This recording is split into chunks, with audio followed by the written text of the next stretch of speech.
Imagine being part of the world's elite and getting turned into barbecue in the blink of an eye. A colossal explosion that simply wiped the strongest hunters off the map, all because they made the fatal mistake of challenging the wrong boss. When a bizarre game merged with our reality, the major guilds took absolute control of everything. Meanwhile, our protagonist, Su Yang, awakened the most garbage and useless class in the system, a mere warrior, being humiliated, trampled on, and looked down upon with pure disgust by the elite. He quickly realized that this new world was only for the strong. But right at rock bottom, a holographic screen lit up, binding the insane part-time boss system. Instead of hunting, he took over the body of a level 99 Dragon King. His mission? Send players back to the lobby and steal all their loot, crushing the elite and farming an endless mountain of XP. He evolved to an absurdly overpowered stellar level, until the global system ranked him as the world's new supreme boss. Want to know how a rejected nobody turned into the monarch of destruction? Then settle into your seat and don't blink, because all hell is about to break loose. On the eve of 2076, a game merged with real life. It was a bizarre event, and it was far from friendly. It brought out monsters that almost wiped out the entire population. But right in the middle of the chaos, divine talents emerged, creating the famous hunters and changing everything forever. They took over the world with the mission of always leveling up. But our focus right now is the Great Hunter Square, and there is a guy walking up the stairs looking super bummed out. That is our MC, wearing a face of absolute disappointment, complaining about becoming a basic warrior with 12 strength and 10 in everything else, which is the most basic and weakest class in this whole new world. Leaving the square freshly awakened, some jerks immediately show up to annoy him. They walk up and start mocking him, saying a newbie warrior is nothing special. But Su Yang just pushes the guy away, asking where this annoying fly came from. He calls out his buddy Angfei, congratulating him on his rare Ice Mage class, but he reminds him that mages are physically weak, challenging him to a fight right there. He thinks the kid is way too cocky to pick a fight with such a useless class. But suddenly, someone yells for the mage to quickly look over there. Our MC turns his head too just to see what was going on, and he sees the main team of the Spirit Hunt Guild, the real elite. They are the most powerful rank of force in East Spirit City. He spots a cocky force rank archer getting close to level 95. He recognizes the big shot as the vice leader of that massive guild. Right then, Angfei quickly jumps in front of them, begging to join their party. He gets stopped by a woman until the boss asks what the kid's class is. He says he's an ice mage and instantly scores an invitation card. This leaves our MC totally shocked at how easy the recruitment was. Soon, other randoms try their luck, but the woman immediately rejects them all. She says archers go to the branch guild, completely ignoring the thieves. Trying his luck too, he asks if there was any room for him in the guild, getting absolutely nothing but a really nasty glare from the woman, and then getting completely ignored right after. It finally hits him that, in this world, the only thing that matters is strength. Even weak guilds avoid warriors, so just imagine the city elite. Suddenly, a guy gets hyped, shouting that the guild is raiding the dragon lair. This catches Su Yang's attention as he double-checks if the target is the Black Dragon. That is the worst dungeon around, where failing costs you big time in this system. You lose levels with every single defeat until your account is completely wiped, but the risk of losing rare gear to the dreaded Black Dragon is just huge. Having top-tier 4th-class hunters in their party, they might actually have a shot. This leaves our boy feeling a bit down, really feeling the weight of being weak. But then a glowing panel pops up, offering him a part-time job as a boss. He gets totally confused, not sure if it was some kind of glitch, and he wonders what being a part-time boss even means. He reads the prompt explaining he has to defend dungeons against players, earning massive amounts of experience and loot every time he defeats an invader. But is Su Yang actually going to accept this crazy new gig? Keeping in mind that boss raids can bring up to 100 heroes at a time, it guaranteed huge rewards if he won, but he was terrified of what would happen if he lost. The system then starts a countdown, forcing the guy to make up his mind fast. This freaks our MC out, who has to decide super quickly with only 5 seconds left. So he reaches his finger right out to the system screen, not wanting to be a punching bag for players or get stepped on for the rest of his life, because this was his one and only ticket to becoming truly strong. So, let the real games begin. And with that, the system activates right away. Spawning into the other world, he prays hard to get an overpowered boss, until he finally opens his eyes. He realizes the job totally worked, finding himself surrounded by super high-level monsters, thinking they all look pretty tiny until a humanoid bows down and calls him king. He realizes his part-time boss character is the level 99 Dragon King. The system confirms his bond as the almighty flame-winged Black Dragon, leaving Su Yang completely speechless at his monstrous new form. Just then, a brand new system screen flashes right in front of his face, showing 5 million health and over 3,000 strength, which is totally insane. He also has 80% physical and magic resistance, an absolute joke, guaranteeing that absolutely no normal player could ever handle these stats. He feels endless power coursing to every single inch of his new body, bringing him an incredibly refreshing and amazing rush, knowing he can level up endlessly if he keeps farming any players that step foot inside. Then, the monsters beg him to chill out, because his accidental roar almost wiped them out. He orders them all to stand up, faking that classic arrogant boss vibe. The little monster keeps kissing up, saying he will crush the humans once he fully grows. He thinks about his young age in the system, proving there is plenty of room to grow. He takes a quick glance at a cage sitting right nearby, seeing a beautiful elf girl who demands to know what the dragon is plotting. She demands to be let go, threatening that the elves would come hunting the beast. This was the very first time our guy had seen another race since the game became real, but soon a weird spatial ripple grabs both of their attention. The elf gets super hyped up, fully believing her rescue party had finally arrived. She gets freaked out by the monster's weird stare since he was just ignoring her before. With our MC figuring out it was the Spirit Hunt Guild showing up way earlier than expected. Knowing the guild's reputation, he wonders if they were actually ready for a fight. He quickly activates his brand new Dragon Eye skill. He can even hear the guys talking, saying there was no way this mission could fail. Spotting the 4th class invaders sitting well past level 95, they stroll into the lair super pumped and full of confidence. And right off the bat they run into a whole pack of flying wolves. But the guild leader refuses to waste any time on those weaker mobs. He orders the tanks to charge right in and clear the path immediately. Watching it all from afar, he realizes the invaders' strength was pretty impressive. So, he decides it's time to get in on the fun himself. Since they cleared 10% of the dungeon with 0 casualties and lots of resources, our big boss decides to crank up the difficulty of the area a notch, making a massive freak of nature drop straight down from the sky. It is an elite dragon warrior packing 100,000 health, rushing in without giving the hunters any time to react, making the guild leader think the monster actually used teleportation. Right then the tank jumps in front, trying to block the beast's heavy hit, and the vice leader tells the group to stay calm, charging up his heavy ranged attack, shooting rapidly and finishing the creature off. Our guy notices they are super strong while the elf finds the whole scene pretty pathetic. But since one monster wasn't enough, he uses his giant hand to grab a bunch of them, throwing all the creatures down with incredible force, leaving the soldiers confused with so many elite mobs spawning out of nowhere. Right then, the vice leader asks the boss what they should do next, and the leader yells not to be afraid, ordering everyone to push forward, ordering them to focus on healing while the tanks hold off the enemy attacks. Realizing these guys are super stubborn, choosing to fight instead of falling back. But their power level still is not nearly enough to defeat our big boss. Or could they be hiding some kind of trick up their sleeve? Noticing that the party changed routes, heading off in a totally different direction. So, he decides to go check out what was actually over there, finding the Slayer's Heart, an item that completely cancels out dragon powers. Turns out, the invaders found a way to actually go toe-to-toe with the big guy, bringing a massive risk of losing if they manage to grab that item. Meanwhile, the elf tries to hold on tight so she doesn't fall off, having absolutely no clue what the big rush was all about, flying out of his own lair way earlier than he was supposed to, knowing that the invaders were planning to snatch that special item, flying super fast to stop them from pulling off their little plan, cutting back to the hunters waiting down on the ground, with the vice leader complaining about the surprises, thinking the pavilion scammed them. But the boss swears that is impossible, fully trusting the universe ring strategy, with a soldier warning that fighting near the lair might wake up the big boss. But the leader scoffs, saying the beast is brainless and only wakes if they attack it, getting hyped to take down the beast and score the elf as a bonus prize. Just then, they notice some monsters trying to sneak up on them, thinking they were just basic guard dragons wandering off their posts. But they quickly realize the creature's size was way too massive, freaking everyone out at the sheer sight of that gigantic monster, realizing it is the actual dungeon boss standing right in front of them, leaving the guildmaster in shock with no idea why he was out there. And the vice leader becomes absolutely sure the pavilion totally scanned them, with the soldiers terrified to fight like this without grabbing that special item first, already seriously thinking about making a run for it. Noticing the squad's fear, our MC gets pumped to wipe them out and level up, getting one of his heavy-hitting skills ready to go. But out of nowhere he gets hit by a sudden surprise attack, with the guild leader ordering everyone to hold their ground and not fall back. promising tons of cash and loot to whoever helped take down the great dragon. And our boy is really not feeling that cheesy motivational speech, so he challenges all of them to bring it on, even with the fight breaking out right next to the Dragon Slayer's tomb, giving them a tiny chance to grab the item in the middle of the chaos. But throwing that idea away because the big boss charges right at them, delivering a massive hit that could easily wipe any of them out, just using his giant body to smash them without wasting a single skill, focusing entirely on his defense to guarantee a solid win. Right then, the hunters fire back, launching a bunch of attacks at the beast, triggering a massive explosion with that heavy combo attack. The guildmaster then calls for wave 2, hoping to chip away 5% of his health, but looking back at the dragon he realizes the attack literally did nothing, with the party's strongest hits dealing a measly 10,000 damage, telling them to hold the line and keep attacking until the boss's health drops more. They keep attacking, but Xu Yang just finds it annoying since it doesn't even scratch him. It was just getting boring dealing with their stubbornness even as they kept failing, so he decides to end playtime right then and there, flying up high and activating his overpowered roar skill, unleashing a massive firestorm all over the place, marking the absolute end of the line for all the invaders, proving that this rank A guild was absolutely nothing against our MC. With the master super confused about him using a skill way too early, he orders everyone to attack since the boss should be paralyzed after that move, but then he notices the great dragon didn't look stunned at all, screaming in pure rage because he can't understand why the beast isn't paralyzed. Meanwhile, our boy gets ready to spit even more fire, activating his black flame breath and turning them all into crispy barbecue, with the leader swearing this wasn't over and that he would be back one day. Soon the system chimes in that everyone was wiped out, starting the XP conversion, making Xu Yang's level shoot up non-stop, getting mind-blown by his experience bar practically exploding, racking up 990,000 XP, pushing him straight to level 20, hitting the cap and losing 40% but saving the rest for later on, looking around and spotting a massive pile of loot dropped on the ground, scoring 3 diamond tier items with the rest being platinum, a totally massive haul. He even snatches the vice leader's bow to sell for some serious cash, checking out all the sweet rewards dropped by the guild, but then he spots something totally unique sitting right in the middle. It was a gem that shatters any equipment level requirement. He picks the flaming sword to use right away, knowing it would make him unstoppable. With only 5 minutes left on the clock, he just wants to go back and change his class. So he goes ahead and clicks the system's return button, with the screen triggering his massive transformation, getting teleported out of nowhere straight back into his bedroom, thanking his lucky stars that he actually hit level 20 for real, dumping 100 points into strength, 50 into spirit, and so on, causing a massive aura explosion just by applying those stat points, trashing his entire room, realizing he needs to be way more careful later. Noticing it was getting too late to change his class, he decides to just rest, leaving the whole class change quest for the very next day, cutting over to the Spirit Hunt headquarters the following morning, with the girl totally confused about why the guild leader came back so fast. She notices his level drop, which meant the entire team got wiped out, seeing the vice leader drop to level 86 and lose his main weapon, with another random guy crying about losing his diamond boots, leaving the leader furious at the mechanism pavilion for selling them fake tips, swearing he won't rest until he gets a solid explanation for that massive fail, shifting the focus over to the front entrance of the Nanshan orphanage, with the old man shocked by a delivery for Xu Yang, wondering how he even afforded it, showing that the guy had sent a ton of stuff to that orphanage. Right then, a super clumsy kid accidentally bumps into the boxes, making all the packages come crashing down right at the little girl, but a swift hand quickly reaches out to save the girl from the crash. It was clearly our beloved MC springing right into action. She runs straight to him, sweetly calling him her big brother, with the old man totally shocked to find out the kid made 60 million, getting a huge warning to be super careful in those dangerous dungeons, fearing that rookies could lose levels or even their lives if they get careless. But Xu Yang tells him to chill, swearing that the local monsters are totally tame, telling him he needs to hit the temple for a class change, leaving the old man confused. He arrives at the hall and overhears gossip about the Spirit Hunt's total wipeout, walking around and noticing how fast the news spread all over the city, realizing the guild only attacked the Great Dragon because of a fake tip handed out by the Mechanism Pavilion, which hid some really valuable loot around there. Right then, that annoying Wang face shows up demanding to know why he was there, mocking him because no guild wanted a basic warrior on their teams, threatening to teach the guy a lesson since he didn't get the chance the day before, thinking this dude is super annoying, just like a pesky fly buzzing around, slapping him so hard it looked like the mage's face actually attacked his hand, sarcastically saying he only did it to smack a fly right off the guy's face, knocking off 5% of the fool's health with that quick and simple slap, joking that it looked like there was a fly on every single extra's face nearby, making the guys run away in total fear, yelling that they totally got the message. Suddenly, someone standing behind our MC starts clapping at the whole scene. It was a temple guide praising the guy's attitude and highly impressive strength. He asks for help with his class transition and she walks with him right away, with the girl thinking it was crazy for a newbie to change classes that incredibly fast, having never heard of such a young and highly promising talent before. Finally arriving at the designated spot for the grand ritual to begin, standing right in front of the goddess, getting recommended for a 3-star quest. But our stubborn guy ignores the advice, wanting to jump straight to 4 stars, with the guide warning him that level 4 quests are way more dangerous. And our MC just nods along, proving that he totally understands the massive risk, needing to actually prove his strength out there to pull off this big transition. Looking at the quest board and spotting a super rare 5-star auction available, he asks the girl about it since he thought quests only went up to level 4. He hears that level 5 is nearly impossible, with no one even trying it in over a year. It is used to forge elite pros who will literally define the entire country's power, realizing the crazy test requires fighting tons of monsters and a boss all by himself. He could be hard stuck at level 20 forever, but winning guarantees 100 extra points. The girl keeps begging him to just stick to 3 stars and not take any crazy risks. He thanks her for the solid advice and she replies that she was just doing her job, but he leaves the poor girl in absolute shock by locking in that big 5-star quest, giving him exactly 72 hours to clear this insane task without failing, with the girl screaming in total surprise while he just calls it a perfect choice, telling her not to worry at all, super hyped to check out the temple's special perks. He turns his back and walks right out of there with total confidence and zero fear. She warns the priest about the crazy brave kid who actually took on the 5-star challenge, but he finds out the teleporter is under maintenance, which really eats into his time limit. But this setback doesn't faze our guy, who decides to stop and plan his trek through the jungle. And right then, 2 beautiful girls suddenly show up out of nowhere. They are 2 young members from the Rank B Ghost Cloud Guild. One of them quickly recognizes our guy, and her friend asks where she knows him from. She replies that they were classmates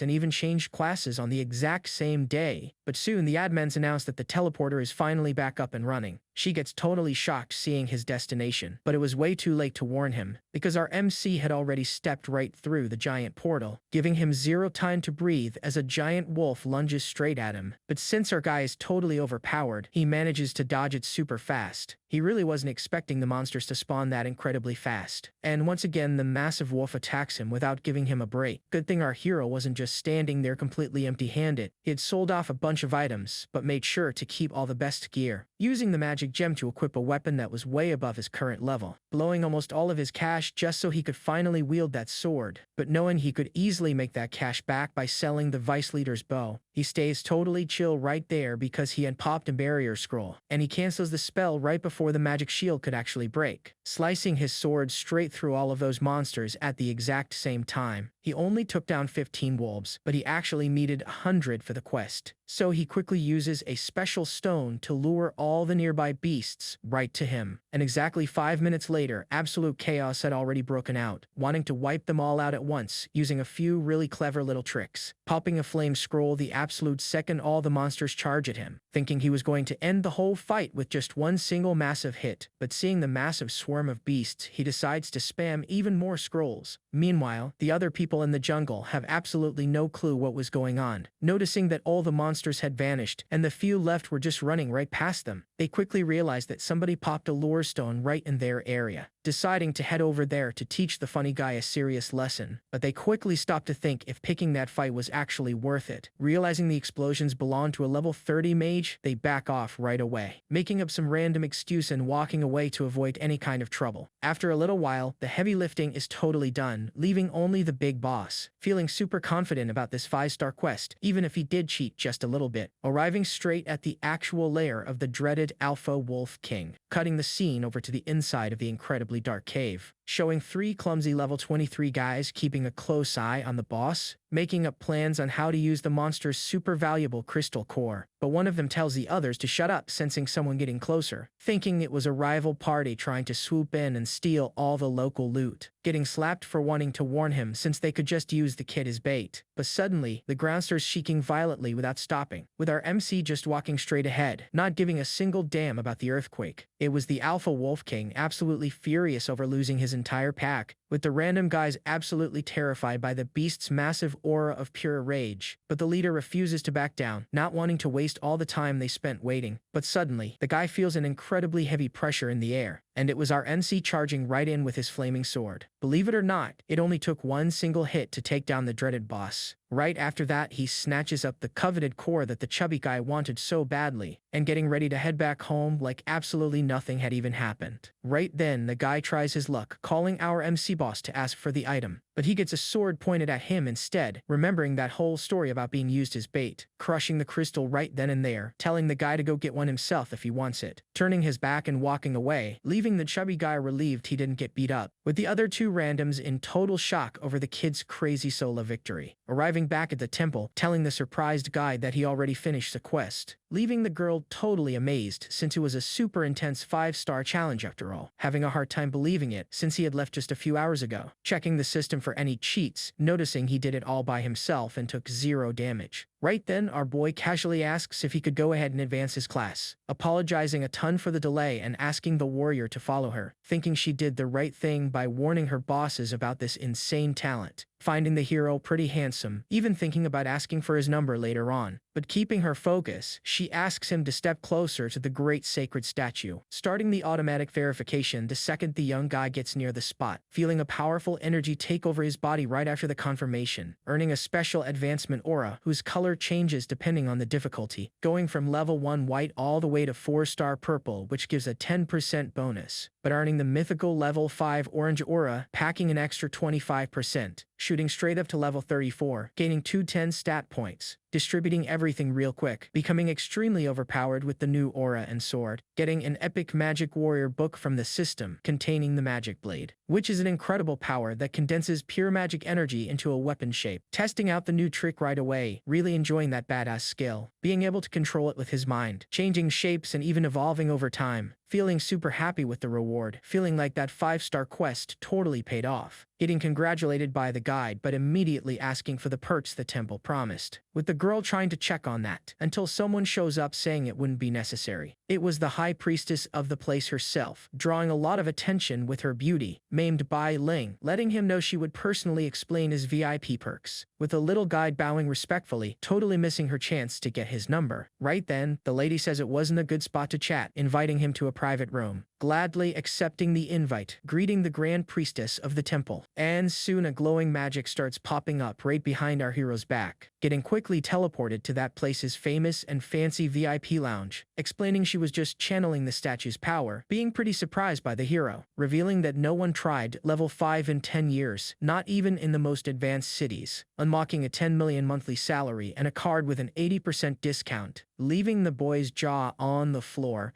with that jackpot coming so easily, explaining the automatic system link, saying that joining guilds isn't actually mandatory, making Shu Yang think about how solo players become super easy targets out on the streets, wanting to use a guild just as a stepping stone to gather strength and dominate the whole region, asking about rank A options, getting Spirit Hunt recommended to him, which happens to be the exact guild he had just wiped out in the dungeon. Knowing the headache that would cause, he asks if there was any other choice, having the rival Ghost Cloud as plan B, which is strong but acts way more low-key, giving a thumbs up and picking it right on the spot, leaving the priestess pretty confused. So, the priestess decides to link the boy up right then and there, but first, she warns him that Ghost Cloud is an all-female guild, giving him no time to answer, changing the scene straight to the famous guild, showing the level 85 leader Lin from the Ghost Rain Guild, being the level 99 Ghost Cloud boss, also named Lin. And, to make things even more confusing, a young little witch walks into the room, introducing the new member, a powerful ice elementalist, revealing that her real name was actually Shui Qian. Right then, the older leader looks at the panel and is completely blown away, noticing that a guy joined the guild out of absolutely nowhere, turning the chat into pure chaos with everyone commenting on this unexpected arrival, with the leader knowing it wasn't a glitch, since the boy joined via a temple VIP referral, leaving everyone in shock over his 5-star advancement not understanding why he chose them. Soon enough, Sui Qian recognizes his name right away, remembering Su Yang, but thinking it was impossible since he had just awakened the day before. Just then, another girl walks in, announcing that Spirit Hunt was wiped out in the Dragon Lair. It was level 95 Marong, confirming the total defeat of their rivals, changing the scene to a lounge area with a really privileged view, telling them she made the rival vice leader pay 10 billion for a weapon that ended up exploding, causing a massive fit of rage in the poor hunter, crying from anger, swearing that the dragon and the ice mage are his greatest enemies, with the guildmaster hurting over the 10 billion hole in the group's funds, kicking the vice leader and telling him to stop hiding and get up off the floor, blaming the Heavenly Mechanism Pavilion for this entire massive planned heist. Cutting to the mechanism's meeting, with the leader saying the strategy was flawless, being Zhou Tai, a great level 110 strategist, with Lei Shan swearing they followed the steps, but the dragon just changed its behavior. Right then the level 103 assassin mocks them, calling the rival guild useless, making Lei Shan furious, telling the guy to be very careful with his words, but the assassin just scoffs, saying that if they are weak, they should train a lot more. Then, the leader tells him to shut up, guaranteeing they never sold any fake tips, promising to raid the lair with 5 strong warriors to test it all out in practice, getting the backing of a level 108 hunter, and from another strong level 104 member, along with the agreement of the shadow assassin himself. But, all of a sudden, someone walks into the room activating a black mist, making everyone go on high alert against the intruder, with Zhou Tai asking them to chill, saying it was Shen Lu, a big boss from headquarters, with the figure demanding to be notified about any raid on the Great Dragon's lair, getting briefed on the plan and deciding he would tag along on the next day's mission, being a really shady guy who is only going on the mission just to collect some souls, having 5 5th transformation warriors and 1 specialist, making up a really strong team, with the rival leader thinking it'd be great if they lost too, just to take them down a notch. Then, changing our scene once again, showing our MC super annoyed with the guild chat completely full of gossip about him. Right then, the system dings with a massive new bid for the diamond weapon in the auction, deciding to quickly check out the sales panel, confirming that the rival vice leader's weapon was sold for 14 billion, dodging all the fees thanks to his VIP status and taking home almost 15 billion in total, deciding to take a break and anxiously wait for his next part-time gig. Just then, the clock strikes 7 in the morning, with the system letting him know his part-time gig cooldown was finally over. He jumps right out of bed full of energy, and immediately checking out who he was going to face today, knowing he would crush that party of 6 people super easily, kicking off his second shift as the big bad boss, looking down and noticing that his elite monsters were already on their feet, and seeing the elf next to him asking what the beast was plotting now, thinking the girl was a cute little pet but wondering how she even got captured. But pushing that aside, focusing straight on the team the system had warned him about, being way stronger now, knowing he'd win easily if they didn't grab that special item, ordering his soldiers to charge in right away to test the strength of every single invader, but ordering one of his underlings to hang back and stand guard. Meanwhile, Lei Shan watches the party moving in easily, thinking he made a mistake, until the group's powerful assassin notices something super weird, spotting a massive dust cloud suddenly kicking up out of nowhere. It was a massive swarm of monsters rushing in from every single direction, with Lei Shan yelling that it was just like before, but with way more beasts this time, calling out the tactic to focus on the elites while the rest cleared out the weaker mobs, with the assassin quickly popping his dark tier attack, while the monk throws up a barrier and the sync casts all their buffs, and Zhou Tai delivers a brutally heavy strike straight into the ground, dealing with the entire problem in just a matter of minutes. Thinking these guys totally earned their title, knowing he had to step in himself, taking off out of nowhere, leaving even his own monsters confused by his sudden move, with the elf also finding it super weird that the beast was acting way earlier than expected. Cutting back to Lei Shan hyping up the Heavenly Pavilion's insane power in actual combat, but Shen Lu just scoffs, calling their rivals pathetic for wiping in a place like this, making Lei Shan partly agree but still being totally sure that the old strategy was flawed. Right then, the old man threatens to turn the guy into a soul for his collection if he keeps complaining, with Zhou Tai telling the old man to stop joking around so he wouldn't scare their client, gulping hard, dying to see if they would still be laughing right in front of the Black Dragon. And speaking of the dreaded big boss, guess who pops up out of absolutely nowhere, with Lei Shan falling over in fear, while Zhou couldn't understand why the beast attacked so early, leaving absolutely no room for error, telling everyone to quickly gear up for the fight. charging in with everything they have, trying to deal damage all over the massive beast, thinking this was totally normal since the heroes were barely scratching his insane defense stats, with Joe yelling about the creature's crazy resistance, but ordering them to keep pushing. But would they actually be able to guess our boy's very next move? Switching targets out of nowhere and aiming his attack straight at the enemy's backline, but Jutai jumps in right on time, shielding his allies from the heavy strike, instantly taking advantage of that opening to pop his overpowered shadow form, dealing some massive damage, revealing it was the assassin Lu Si acting at the perfect moment, dropping his health to the absolute limit after that counterattack, almost dying right on the spot, hitting the dirt as his allies tried to help, warning them that he was just an inch away from dying, getting saved by the team's bald healer who quickly managed to restore all of his health, but finding it super weird that the beast was dropping heavy skills without losing much health, trying to figure out this weird attack pattern, but the big guy gave them zero time to think, spotting the heavy defense just in time but knowing the next hit would totally wipe them out, with Jotai warning the squad that the dragon was specifically targeting everyone's weaknesses. Right then, Shen Lu steps up, saying he'll handle it since the rest of the party is useless, quickly popping a seriously heavy dark necromancy skill, summoning a massive freak of nature to go head-to-head with the big boss, literally dropping a second dragon straight into the middle of the battlefield. Having a super rare class that summons bosses, can this thing actually take on our MC? Then the shady old man immediately orders his creature to charge right in, and the massive clash of titans kicks off with a bang, landing an absolute critical hit right on the enemy beast, knocking the creature way back with the sheer force of the impact. But the summoned dragon activates its own special magic skill, making our MC fight back by popping his heavy annihilation breath, triggering an absolutely massive explosion right in the middle of the lair, leaving everyone totally shocked that the beast was fighting evenly against the boss. Realizing the rival's breath was pretty strong, but he hadn't even used all his power yet, spamming his black breath one more time and instantly wiping out the monster, expecting way more from that creature, which could barely take a single punch. But hold up right there, because the big fight was not even close to being over, with the zombie dragon grabbing tightly onto our boy's foot, laughing and totally mocking him, thinking the big boss had dropped his guard. Right then, the zombie beast charges up a super heavy attack, landing a direct hit and dealing 59,000 points of physical damage, following up with more hits, wiping out almost 20% of our hero's health, trying to strike back, knowing he could actually lose if he took more of that insane damage, so shooting straight up into the sky to try and catch his breath a little faster. But realizing one super important detail, the enemy beast couldn't actually fly. Left with zero choices, Shenlu orders his dragon Malthus to use a ranged attack, making the creature fire off a bunch of fireballs straight up into the air, laughing at the whole thing, knowing there was zero chance those shots would actually hit, and noticing that the old necromancer was left completely wide open down on the ground. Spotting the danger, the bad guy instantly orders his beast to fall back and defend, but falling right straight into our NC's clever little trap, getting completely caught off guard as his own dragon gets chucked right at him. Getting super lucky he had high health, leaving him with only 20% on his panel, but definitely feeling the massive weight of that absolutely brutal hit. Right then, the big boss decides to check things out from a little closer up, spotting the enemy party rushing in to help the old geezer out, with the old man asking where the assassin was, and Jotai saying he would be right back. Thinking fast, our MC realizes the guy vanished to try and steal that special item. Right then, the squad cheers, spotting some smoke in the distance, totally thinking they won. But the big guy thinks it's way too early for the invaders to start celebrating. It was actually just that little underling monster he had told to hang back earlier, announcing that he grabbed the dragon's heart and successfully finished his mission, because Xu Yang already planned to snatch the item the second that party stepped into the lair, leaving Jotai completely dumbfounded as to how that was even possible, getting super pumped that he properly prepared for this exact moment. But something super weird happens the absolute second he touches the object, triggering a massive energy blast with the system warning him about some major changes, making the secret realm level up from diamond rank straight into the stellar tier, which was such an insane change that it could be felt all the way back at the Great Temple, with Bai Ling sensing that powerful aura, totally shocked that it was affecting the real world, feeling that something huge is about to go down, cutting back the scene to inside the dungeon, leaving everyone speechless, since nothing should evolve like that, evolving into Athos, showing off black flame wings at the stellar tier. Then, the system announces reaching level 100, granting a stellar skill, Taking a close look, the kid now casually has 6 million health points. Being held prison, a strike that wipes out targets and blocks revives. Feeling confused, he questions the system and figures out the cause. Understanding the item limited both the dragon and the dungeon's power, really liking the situation even without grasping every single detail. Suddenly, someone approaching catches his attention. It's Lucy, pissed off about trashing the tomb and not finding the item. But looking closely, he notices how the enemy changed, getting furious when he sees the dragon holding the heart in its hand. Soon, Jotai yells, telling his buddy to fall back immediately, but Lucy ignores him, thinking the beast won't match his speed, running his mouth too much and throwing away his chance to leave in one piece. And there goes the cocky guy charging in alone. Then, Lei Shan asks for the plan, since fighting the boss short-handed is crazy, leaving them with only the bitter choice of running away, leaving the group frustrated, knowing that fighting there is tactical suicide. Thinking it's a smart move, our hero won't let them off the hook easily, rushing quickly toward the enemy squad. Seeing that the whole group joined the retreat out of pure necessity. Right then, a sudden blockade scares everyone there, cutting off their path after getting ahead of them in the blink of an eye. Next, triggering the devastating Annihilation Breath skill, being impossible to resist this time, wiping out the whole group. Quickly, Jotai orders them to stash valuable items so they don't lose it all. Except Shenlu refuses to back down, claiming he knows the rival's tricks, showing he is way too stubborn and doesn't know when to quit. Summoning the Cloud Legion, ready to get his butt kicked once again, ordering all the creatures to charge into the attack. But with just one swipe, the kid destroys most of them. Trying to resist, the previous dragon attacks once more. However, our MC doesn't feel absolutely anything at all, burying the monster's head straight into the dirt with ease, leaving only the stubborn summoner left in the arena. Laughing, Shenlu promises to come back forever until he devours the rival's soul. But the plan fails because stellar instances can't be replayed. Unwilling to forgive the threats, the kid decides to teach him a lesson, deciding to field test his dangerous new technique, immediately summoning his relentless hell prison, completely decimating anyone who tries to run away from there, removing any chance of mercy after the old guy kept up the insults. Feeling a chill and something really weird happening to his own body, seeing his health hit 0, but the escape transfer doesn't trigger, all because the technique blocked his revival, erasing him completely. Racking up 9 million experience points, Su Yang goes from 34 to 40. Some time later, the scene shows the team back in the city in complete silence. Just then, the door opens up really fast, coming in desperate while Jotai asks for news on Shen. But there's nothing, and worse, the master's info vanished from the system, catching everyone off guard with the news. It being impossible for the boss to bypass level protections to erase the guy like that. Well, little do they know that all of this was our main guy's doing, leaving Jotai traumatized, not understanding how the old man didn't come back alive. Now the scene shifts to the apartment complex, showing our hero drinking peacefully, just wanting to chill after an exhausting day. Checking out the loot, the stellar items caught his eye the most, hitting the jackpot with a stellar dagger and a skill scroll. Getting ready to head out, needing to focus on his second-class change, having doubts if he really erased the rival, but the system confirms it, since if he came back and took the heart, the outcome would be terrible, making sure no one will want to step foot in that dungeon anytime soon. So, the kid leaves his house without a worry in the world, making the day even better by having the dragon heart safely stashed away, it being an item that summons a spirit when merged with ancient blood, imagining how unbeatable he'll be with this spirit fighting by his side. But now, needing to focus on the new class in defeating the Black Dragon, changing the scene to the Blessed Priestess Bai Ling, noticing the arrival of someone she was already waiting for, leaving the MC confused, not understanding how she knew he was coming, explaining that the transformation statue sent a signal for VIP clients. Wasting no time, the system announces that the 5-star quest was accepted, needing to clear the dungeon and defeat the boss in just 3 minutes, which is a pretty easy task for someone with so much power, having to face the challenge alone because of the quest's rules. But that doesn't worry our boy one bit. Right then, Xu Yang asks the saint for the map of the place, thanking her and turning to leave, but she asks him to wait, warning that a hunter vanished inside after the difficulty spiked out of nowhere, being thankful for the heads up, even though he's the one who caused all this danger. Sometime later, walking around 7 or 8 dungeons and finding them all full, wondering if the place drops any gear that's actually good, looking at the map and realizing the right entrance is just up ahead, still being packed but worth a shot after so much walking, and, all of a sudden, recognizing a few faces around the place, seeing Shwek Kian standing right there. But that annoying Angfei is also showing his face there, also spotting the leader of the Phantom Rain Guild among them, figuring that knowing the crowd will make negotiating a whole lot easier, because the kid has zero intention of giving up the dungeon anyway. Switching the scene, showing the chappy guy hitting on the girl, until a whip is pointed straight at his face. It's Rillan, a fierce warrior who is part of the allied guild, but Anfei claims he isn't afraid of some third-rate person like her partner, revealing Lizen, an arrogant dude with a really questionable haircut, claiming that brute force rules, demanding the girl to keep quiet. Knowing the girls are newbies, Rylan thinks it's risky to fight or back off, wondering if going on the offensive would be the best move. But right then, our MC finally shows up, wanting to join in, since brute force solves everything around there, making Shuiqian happy but tense about the size of the rival brute. Getting totally annoyed, Angfei glares right at the guy, asking if the MC really wants to take on the big guy. Ignoring the annoying dude, our hero goes to say hi to Shuiqian. Then, Rylan asks how they know each other, knowing about his old class, totally surprised by his boldness in claiming the silver rank dungeon for himself, being completely shocked that he reached level 40 so incredibly fast, getting challenged again by the level 10 newbie who just switched guilds, liking the situation since he can teach his rival a lesson without wiping him out, making just one single quick wave of his hand, and just like that, the annoying guy goes flying away. Except that little joke completely wiped out the kid's health instantly, casually spinning what looks like his brand new dagger in his hand. Seeing that, the huge guy gets totally furious and charges right in. However, his little surprise attack fails absolutely miserably, quickly pulling out his flaming sword to try and intimidate him, inviting the girl into the fight too, just wanting to save some time, really liking that idea, thinking the boy was super bold, asking the big guy to pause their beef and focus on the hero. With that said, the duo charges right at him without hesitating, launching a heavy combo of punches straight at our MC, powering up the strike after seeing him dodge, shaping his fist like a lion, and this time around actually managing to hit his target. Except it was super clear the hit did absolutely nothing. Just like a golf swing, the boy knocks him completely out of bounds. But the highly skilled Rillan was still standing in the arena, getting saved by a barrier scroll to block a heavy strike from behind, noticing the advanced item since her precise slash barely even scratched the shield. Right then, a mysterious explosion grabs both of their attention, showing the big guy still standing, but now he was way more pissed off, which totally annoys our MC, who already warned them he was in a big rush, catching his rival totally by surprise with his unbelievable speed, sending the huge brute flying away right after he managed to stand up. Saving some time, he asks if the girls still want to keep fighting. They refuse the offer, saying they were just testing his actual strength. He thinks that is perfect, since they are sister guilds and he wants zero drama, telling them to apologize to their boss but totally claiming the dungeon. Soon the system announces his entrance into the dreaded Cave of Suffering, making it officially the second dungeon he has ever actually entered. Strolling inside, noticing there is only one monster and the clock is ticking, but he had no time to sit around questioning the rules of the place. Right, and a goblin tries to attack, but misses his arrow entirely, which was just a sneaky little distraction for a stealth attack from behind. It was actually a solid strategy if it wasn't used against our hero, grabbing one monster and throwing it super hard to smash into the other. Then he activates his sword's power and completely obliterates them both, unequipping his weapon, realizing this dungeon is super tricky and full of surprises. Having relied 100% on his stats before, he decides to use his skills now, deciding to use the place to perfectly train his demonic blade skill, continuing on his path right after that, while being watched by a bunch of enemies, not even taking 100 steps before getting attacked all over again. However, they crash straight into the aura shield our guy can shape however he wants, transforming that pure energy straight into a giant hammer right after, quickly wiping the monsters out with one seriously heavy strike. But that tiny little group was not the only threat hanging around there, dodging just in the nick of time from another sneaky surprise attack, shaping his hammer directly into a long-range heavy crossbow, taking out all three of the monsters at the exact same time with total ease. Getting tired of playing defensive, our MC decides to draw all the attention, running non-stop straight towards the massive boss room. Except completely out of nowhere, Su Yang stops right in his tracks, turning his aura into a razor-sharp blade and launching it right at the enemies. Seeing the heavy destruction and realizing how versatile that skill is from a distance, right then the overpowered boss finally wakes up and gets ready to fight. It was a massive ice tiger sitting right at level 40, rowing super loud and saying the kid dared to invade its personal territory. Realizing the dialogue was just automatic, making it the perfect brainless target for practice. With that, the beast charges right in, but its plan really does not pan out, getting completely ripped to shreds without our boy breaking a single sweat, beating the massive creature with one single hit and clearing the 3-minute rule, walking out of there super satisfied after taking the target down so incredibly fast, asking why the girls are hiding, but Rylan just tells him to keep on moving, leaving them super worried because he wiped the whole place out in under 5 minutes. A bit later, he finishes off another boss in the second dungeon needed for his quest. Soon the system lets him know that his second-class transition quest was totally done, but he did it so perfectly that he actually unlocked a brand new hidden quest. Getting super curious to see what this brand new system challenge was all about, with Phase Never 1 focused entirely on finding some lost rusty key, offering an extra 5% in stats and a brand new class for beating the beast, hyping the boy up with the chance to get even stronger and score a free skill book, taking him straight to a zone where the monsters hit level 40 or even 50, needing to unseal his stellar dagger at a blacksmith so he can handle that danger, remembering the Heavenly Pavilion, which sells info and could totally recommend a good guy, wanting to see how those old geezers would react to seeing his brand new VIP status, arriving in the city and noticing a massive crowd of people rushing to buy information, feeling just a little bit nervous since he was basically newly rich now, seeing the super loud crowd inside with everybody demanding fast service, barely stepping into the place and instantly spotting Jotai and Lucy right there, with Lucy whining trying to get a refund for that stellar weapon he lost. Right then, Jotai says headquarters already went easy on them by not chasing them after they failed, leaving Lucy super pissed off, since he'll have to farm for months just to replace it. But our random piece of wood he kicked ends up getting caught right by our hero, asking what kind of jerk was just kicking trash all over the middle of the hall. Totally stressed out, the rival asks if there was a problem, getting a super sarcastic yes, finding it completely absurd to be challenged, while the boy just smiles in a sinister way. Soon Jotai walks over asking them to chill, claiming it was all just a joke, but the guy takes the customer rules seriously, asking about the terrible service. Soon enough, Jotai apologizes, warning that they only sell high-tier strategies there. Acting totally cocky, our hero whips out his card and tells them to open their eyes wide. However, Lucy just ignores it and asks what is so special about that card. But right then, a mysterious person suddenly snatches the object, leaving Jotai totally confused by the Grand Butler, who happens to be Lu Shu's brother-in-law. That being Jia Wei, a level 120 butler from the main city, showing up with a strict posture and completely intimidating everyone in the room. And without even waiting for anyone to speak, he starts handing out scoldings, handing the card back to the boy while formally introducing himself, feeling pretty intrigued seeing a young guy holding a rare black gold membership card, demanding the other two treat their honored guest with the absolute best service possible, stepping out with Lucy, which makes Jotai change his tune and offer our hero some help, explaining he needs a master blacksmith and unlimited gems, no matter the final cost. Not worrying one bit, because if money can solve it, then it is absolutely not a problem. Right then, Jotai says he will grab the items himself, simply asking him to wait. Riley enjoying this surprisingly fast and super polite change in attitude, walking out with the info and noticing the blacksmith was actually hidden super well. All of a sudden, he overhears a little comment along the way. It was gossip about the exploration team heading right back to the Black Dragon's lair, thinking about taming the dragon fast, since the team's total failure left the path wide open. A little while later, he finally arrives at the old wolf's private forge, calling out for the master blacksmith and politely asking for permission to enter, finding not just the master but also 2 girls from the Ghost Cloud Guild, thinking the coincidence was awesome since they are actual guildmates. Soon enough, one of them walks right up, easily recognizing the guild's newest newbie, but the other girl completely kills the mood right away, saying that a newbie should just go look for a basic shop on the commercial street. Sighing hard, our hero finds it super annoying to explain the exact same thing again. So instead, he just goes ahead and asks a really simple question, showing his weapon to see if it was high level enough to be forged in there, instantly blowing the mind of even the old master blacksmith himself, because it had been a super long time since he saw a blade as rare as that one, handing the item over and saying he totally trusts the old man's talent, gladly accepting the heavy job with tons of excitement and pure dedication, starting the hard work at the forge without wasting a single second, swinging his hammer non-stop to perfectly shape the powerful weapon, leaving the girls completely amazed by the visual effects of a stellar item. thinking that whole crafting process was just totally incredible to watch. Also noticing that the guy is just watching it all without showing any surprise. Asking why her friend is staring at the guy, since it's super rare for her to admire someone. But our hero keeps a totally straight face, wondering if he actually chose the right guild. A few hours later, with the blade finally ready, he asks for the price of the service. Right then, the master says it was tough work, but he'll do it for free since he's in a good mood, refusing the offer and paying 1 billion anyway, saying he never takes advantage of veterans, happily accepting the cash with a massive smile on his face, leaving the girls even more charmed by his super humble attitude. A bit later, he arrives at the Wild Spirit Mountain for his hidden quest, knowing full well that, with his massive current strength and the right items, he can easily face even fourth-class opponents. With that settled, the real challenge finally begins. Barely even touching the ground, 2 creatures immediately start tailing him, which happen to be 2 spectral bats sitting right at level 45. Super fast, our MC delivers a clean double slash and keeps on walking. It was just a basic strike, but it deals absurd damage with his brand new weapon. Good ding he's super strong, because the area is absolutely crawling with monsters. Not wanting to take the normal path, he decides to go totally overpowered without mercy. And, with that, massive explosions start going off all over the place. A few minutes later, arriving at the cave of a boss that should be level 50, wanting to find out real quick if the creature can actually handle his hit, stepping right into the place without even thinking twice about it. As soon as he steps past the glowing entrance, he starts scanning the room, getting pretty surprised, since he never expected to find that kind of creature. It was something completely outside the normal standards. It was just a seriously creepy-looking mutant beast, saying he should brace for a tough fight while already sprinting right into the attack, plunging his blade straight into the target's head, dealing 52,000 damage, leaving a sneaky spectral mark that boosts his damage by 300%. Shrugging off the hit, the monster instantly strikes right back at the boy, jumping super high to dodge the strike really fast, slashing in a bunch of different spots right after that, and once again, jumping straight toward the massive creature. Wasting zero time, he instantly lands the final deciding blow, proving that the enemy just couldn't handle all that intense pressure. Right then, the system drops the quest key and a piece of totally mysterious meat, revealing it belongs to someone strong enough to actually cause massive mutations, confirming his transformation and handing over a flat 25% bonus in stats, also dropping a brand new skill that boosts strength and spirit by 10%, wrapping up the hidden quest and officially turning our MC into a magic warrior. Not wanting to waste any time, he divides up his stat points completely evenly, knowing that with this much power, absolutely no platinum boss could survive a single hit from him. Suddenly, the scene skips to our hero arriving right back at the sacred temple, telling the beautiful priestess that he is taking a few days off just to rest up. But the resting part is a total lie, since he wants to hit the pavilion and focus on hunting the dragon. Switching scenes, the Grand Butler orders Jotai to bring 30 men into the dungeon, guaranteeing the squad's survival by using some special jade rings handed down by headquarters, knowing the items are super valuable and prove just how much headquarters cares about this place, claiming he is only skipping the personal hunt because he's getting way too old and busy. But out of nowhere, someone bursts into the room telling them not to mess with the black dragon, freaking everyone out by instantly revealing her true identity right there. It was Lulin, the insanely powerful daughter of the pavilion's owner, sitting at level 130, completely shocking the room by showing up so suddenly and acting incredibly bossy, looking a bit absent-minded as she almost sits on thin air without even noticing, getting caught by her bodyguard and officially banning anyone from entering the beast's lair. Feeling the girl's insane pressure, they completely give up on questioning her strict orders, stepping out of the hall, asking for all the intel on the target and a room to crash in, leaving Lucy absolutely baffled, totally unable to believe the master's daughter was actually there, being a top-tier girl straight from the massive global Beast Tamers Association, wanting to tame the black dragon so she can become the absolute strongest on the entire continent. Because of that, the butler heavily warns everyone not to even dare cross her path. Trying to speed up the order, Jotai notices that our MC bought the guide earlier. Thinking it might be a setup, the butler highly doubts it, having absolutely no clue how to get the item back. But Jwei forbids them from offending a VIP, telling them to just go look for other versions instead. Right then, the scene cuts directly over to our boy's house, flipping right through his brand new book which cost him a cool 5 billion, skimming past a bunch of creatures until he finally finds the black dragon's page, Looking closely, he notices it totally skips the part about that 80% reduction. Checking out the records, he sees there is a beast out in the northwest region and another one chilling in the central region, along with a third one down in the southeast. Knowing that out of 3 beasts, 2 were already taken down, leaving only our MC's target. Since it's a Radiant Moon level threat, the boy decides to dig deeper to find more details. And the real reason behind all that insane power was that super valuable chunk of meat. And just thinking about all that money gets our boy totally hyped up. But instead of just selling it off, he decides to feed it to his own beast so it can evolve. Lying back and chilling, feeling bad about wiping out his ally until he gets some totally awesome news. Getting told that beating the beast actually turns it into a 100% loyal minion. Thinking his ears are playing tricks on him, totally shocked at the chance of getting a pet black dragon, confirming that is just how the system works, and telling himself not to get way too excited, but still going totally crazy since owning a dragon is the absolute peak for any beast tamer out there. Getting a bit bummed realizing how hard taming the beast is, he decides to just focus on leveling up first. Right then, he notices a brand new message popping up in the guild group chat, reading the girls making plans to hit up the giant forest, which is a diamond tier dungeon. He quickly shoots them a text, letting them know that he is totally down for the mission, leaving the girls pretty confused, basically giving them no choice but to accept his help. It actually sparked a massive screaming match right inside the guild's main hall. It was a total mess, with everyone totally split on whether the newbie should tag along, until the leader finally steps in to warn him about the danger, but the boy confirms he is still going. Cutting the scene directly over to the advanced class temple, with Lei Shan sitting right back at level 99 needing to head out to the giant forest, leaving his squad super nervous since that place is just as deadly as the dragon's lair. Knowing the rival guild is heading over there too, but Lei Shan completely refuses to back down, claiming their only option is to wipe them all out so they can steal the dungeon's entry pass. Little does he know that our hero will be there, and this little plan is going to fail miserably. A few hours later, the scene skips right over to the dangerous giant forest, walking around deep in thought, finally getting why his allied guild is actually taking on this crazy challenge. It is all because of a massive tournament between the top guilds that hands out some seriously awesome loot. Taking a quick look around, he notices most people there are rank B and pose absolutely no threat at all. Right then, Lei Shan suddenly shows up with the rest of his guild right behind him, demanding everyone clear out of the area immediately, claiming the dungeon totally belongs to them now, knowing full well that, with their current strength, clearing a diamond tier zone is just basically impossible. Realizing they just want to hog the space to completely block the Ghost Cloud Guild from getting in. Right then, a random henchman calls our boy deaf, getting his super chill response right back, making the absolute worst mistake of actually trying to lay a hand on our hero. Just a few measly seconds later, the cocky guy is already eating dirt and screaming in pure agony, having totally pissed our boy off and getting launched super far away, flying way further than anyone actually expected, serving as a crystal clear warning for everyone else not to mess with him. Soon enough, Lei Shan questions the attack, but our boy casually says it was just pure self-defense, wanting to charge right in. Zhao Ming gets held back by the guild leader. Since the cocky guy threw the first punch, it's honestly better to just drop it and avoid a huge fight right now. Desperate for a fight, he gets completely held back, since the kid is way too strong and their guild already has enough problems. Right then, our hero notices that the girls finally showed up to the party. Pulling up to the spot, the leader immediately asks what the heck is going on there, claiming it was nothing special. Lei Shan tells the leader to back off and go find a totally different area, but she notices they don't even have the level for this place and strictly came here to cause trouble. Confirming his dirty little plan, he swears he will sink their entire group so they don't score that pass. Out of nowhere, Lei Shan eats a super fast attack to teach him a lesson. It was me wrong, letting him know that if they want to fight, they definitely don't need to waste any more time talking. So, with the tension running extremely high, a massive brawl is officially about to break out. Right then, our MC steps right in, totally questioning their order to block off the dungeon, sarcastically asking exactly who the heck he thinks he is to even try pulling a stunt like that, leaving the girls absolutely shocked by so much boldness coming from a young little newbie, showing some totally insane courage and proving he is way stronger than he actually looks. Soon enough, Anu mentions the boy's arrival, who apologizes for keeping a totally low profile earlier. Thinking about it, she realizes our hero is completely full of secrets, packing rare items and crazy VIP status.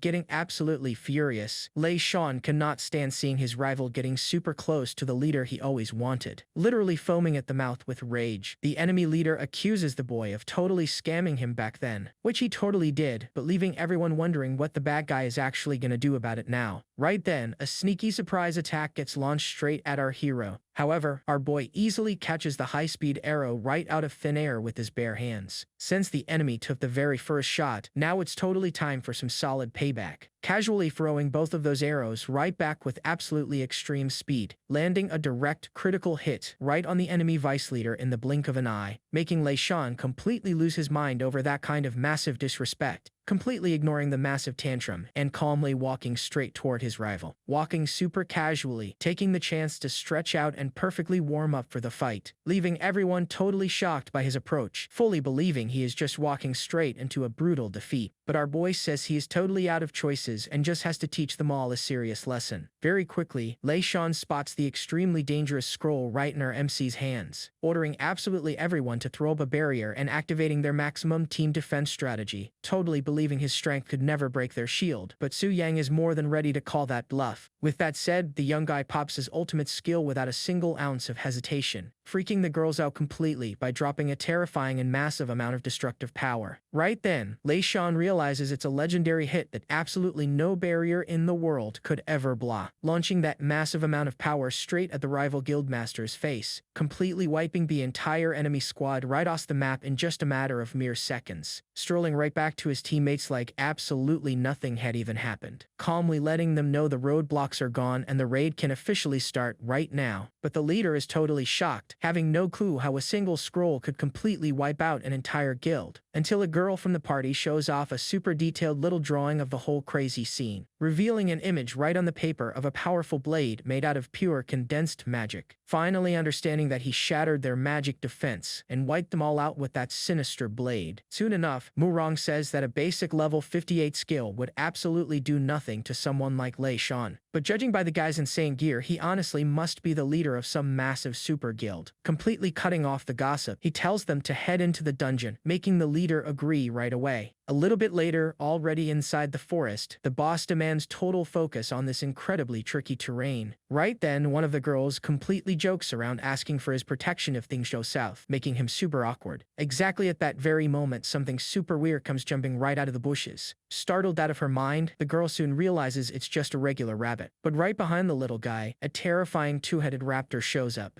Then, the leader tells everyone to chill, saying it's just a super common monster, showing off her power, drawing her sword and holy knight armor. Except another creature pops out, which happens to be an elite giant bear. Attacking the beast, the MC questions the lack of an off-tank in their party. Left with no choice, he decides to hold the front line and asks for constant heals. The leader quickly agrees and tells the support to focus entirely on our main guy. Getting all that magical backup, he notices his strength has literally doubled. But the giant bear ignores that detail and charges forward for an all-out attack, quickly jamming his sword into the target's head, dealing 109,000 damage. A bit later, finishing off both monsters and forming an awesome combat duo. Without wasting any time, they follow the path straight to the bottom of the dungeon, taking out up to 2 monsters at once with ridiculous ease. Hours later, facing the boss and making the leader fear another total disaster. He tells her to relax, feeling completely sure that victory is totally guaranteed. Buying into the idea, she decides to put all her trust in the MC's instincts. With that, the whole guild teams up and launches a devastating attack. Cutting over to the pavilion, we see Joe Tai reporting the hunters' crushing defeat, figuring out that this year's biggest challenge is definitely going to be Ghost Cloud, also asking if there's any new intel on the feared Black Dragon's hidden lair. But before he can even answer, the scene quickly cuts back to the forest dungeon, showing the area's massive boss finally getting taken down, securing the dungeon's super valuable rewards right after their victory, making the leader super happy that the main guy let her land the final blow, killing the mood when the girls run up to praise his amazing combat skills. Then, Murong can barely believe her teammates acting so utterly clueless. The leader offers him some loot, but he passes since he already has tons of great gear. They want to celebrate after grabbing the materials for the boss's 5th class, excitedly asking if our main guy is going to join the big victory party. But the system suddenly warns him about an invader and asks if he wants to connect. He runs off apologizing, making up some random last-minute emergency. A bit later, his mind wakes up right inside the Black Dragon's lair, seeing that the gutsy dungeon invader is a mysterious elf who showed up completely alone. It's Carl Lawrence, a powerful court mage sitting at level 140. Sensing the danger, he decides to use the elite monsters to test the guy's strength. Just then, a creature threatens to crush the intruding elf's skull, their loyal minions ready to sacrifice the guy in the name of the feared Lord Asthos. But the elf just laughs it off, now knowing the dragon's actual name.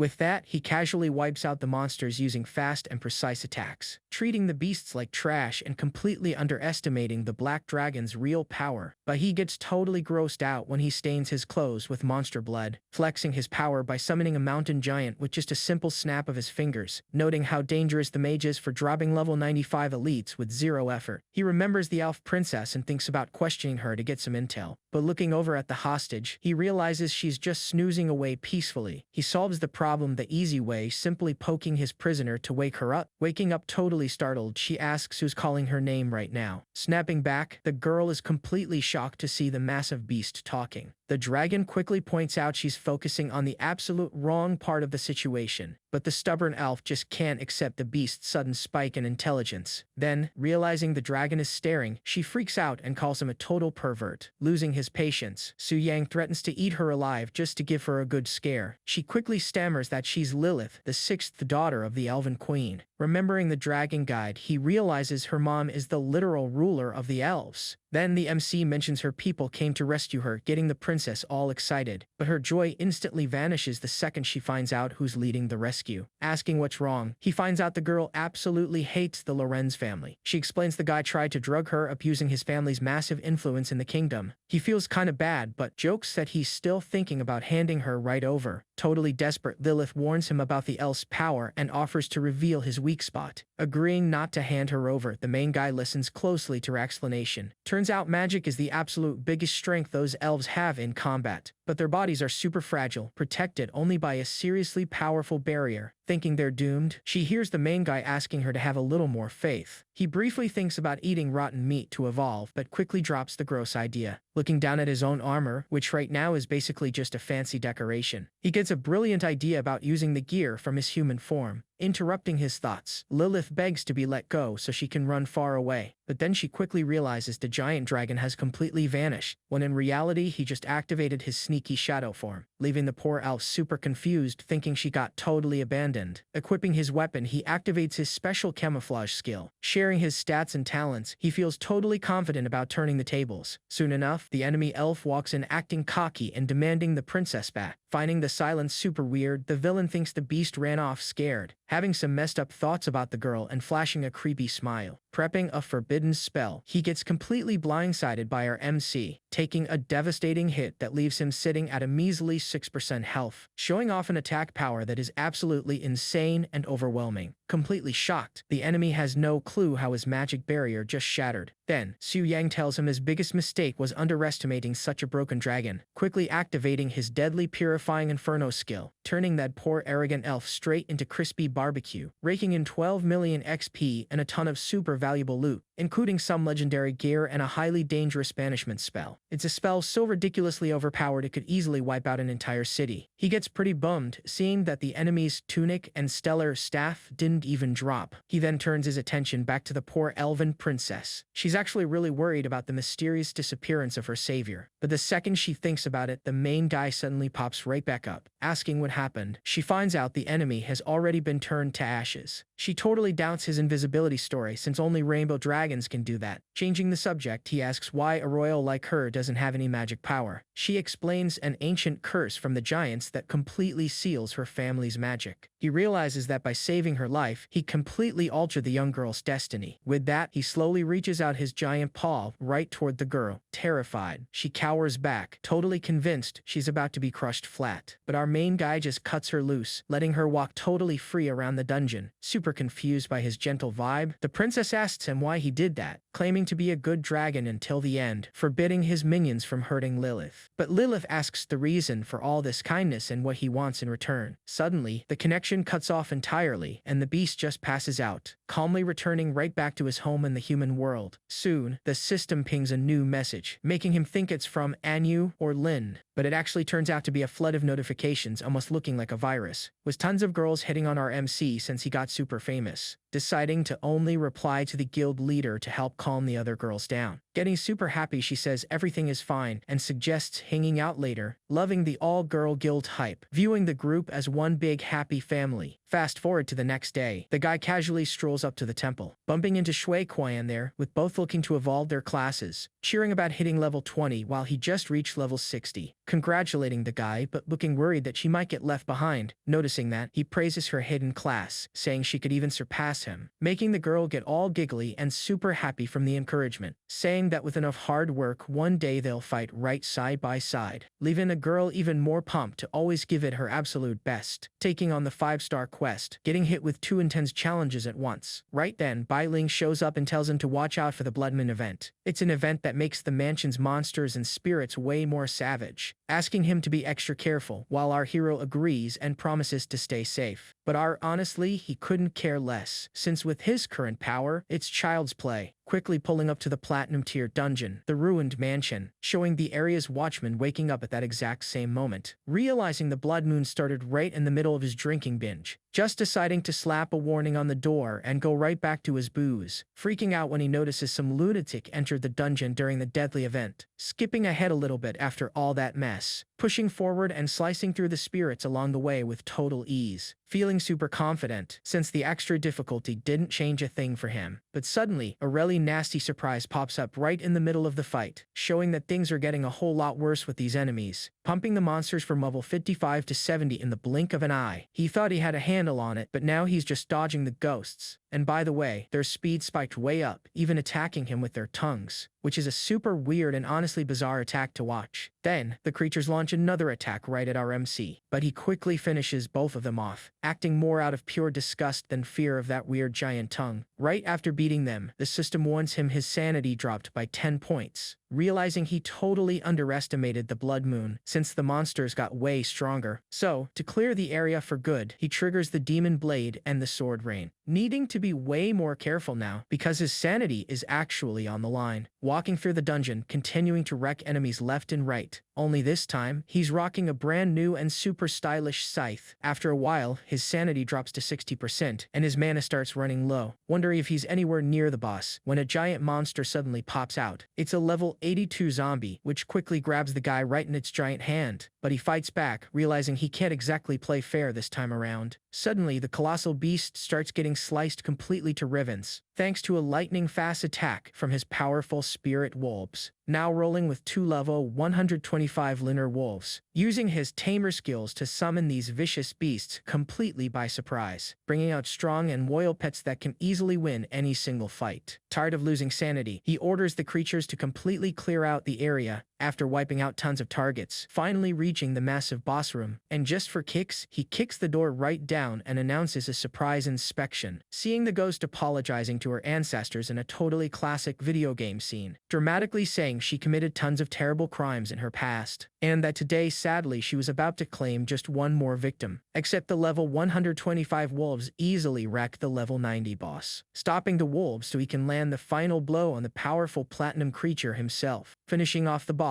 but still feeling like he really needs to get a lot stronger, scoring an insane 98,000 experience points from the win, getting some platinum tier gear, the boss's core, and a brand new skill. Ignoring the platinum loot, Su Yang only focuses on the super valuable ghost core. Having wrapped everything up, he decides it's time to head to the next quest spot. With that, the scene shifts to the outside of that massive ruined mansion, showing the little princess Jia Yuti super stressed out since someone is still inside, with Lu guessing there must be some survivor hiding out from the blood moon, but giving off a heavy vibe, she demands to know exactly which guild is in there. Then, Zhou Tai answers that absolutely no city guild is operating in the mansion, leaving the girl wondering who would be crazy enough to tackle something so tough. Finally, the portal starts glowing, letting them know somebody is coming out, and soon Xiu Yan casually walks right out, thinking about how exhausting that all was. Looking ahead, he quickly notices the elite little squad waiting for him, instantly freaking out that they might have figured out his secret side gig. But actually, Lu and Zhou Tai just look totally annoyed the second they see his face. Completely confused, he asks what these big shots are doing out here so late, immediately getting yelled at by a guard for hanging around around such a dangerous spot. The little princess quickly tells the guard to shut his mouth and step back, walking up to our MC and asking if he was the one who cleared the dungeon totally solo. He confirms it while she praises his strength and tries to buy the boss score off him. Having no clue who she is, the MC asks her name and why he'd give her something for free. Right then the girl's bodyguard gets absolutely furious at his sheer nerve, finding it totally ridiculous that he doesn't know the famous and gorgeous Miss Lu. And since he brushed off the request, she threatens to teach the guy a harsh lesson. But to keep her bodyguard in check, Lu smacks her right on the head, saying that's literally the only way to get the crazy girl to chill. Trying to show a bit more respect, he asks exactly what the young lady wants, explaining she wanted the core for her pet, clearly impressed by his nerve. So, if he can last against her falcon for 3 whole minutes, she'll drop the subject entirely, even though the level 90 bird looks way more like a giant owl. Watching the whole thing, Lu thinks Su Yang definitely ticked off the wrong person. The bird quickly attacks with sharp blades, but the MC dodges every single hit, trying to hide his real strength, but seeing there's really no other option here. From a distance, Lu spots and recognizes the guy's crazy dangerous sword. Then the bird attacks once more, but completely phases right through his body. It was actually just a trick, and the guy nails the bird with a solid stab,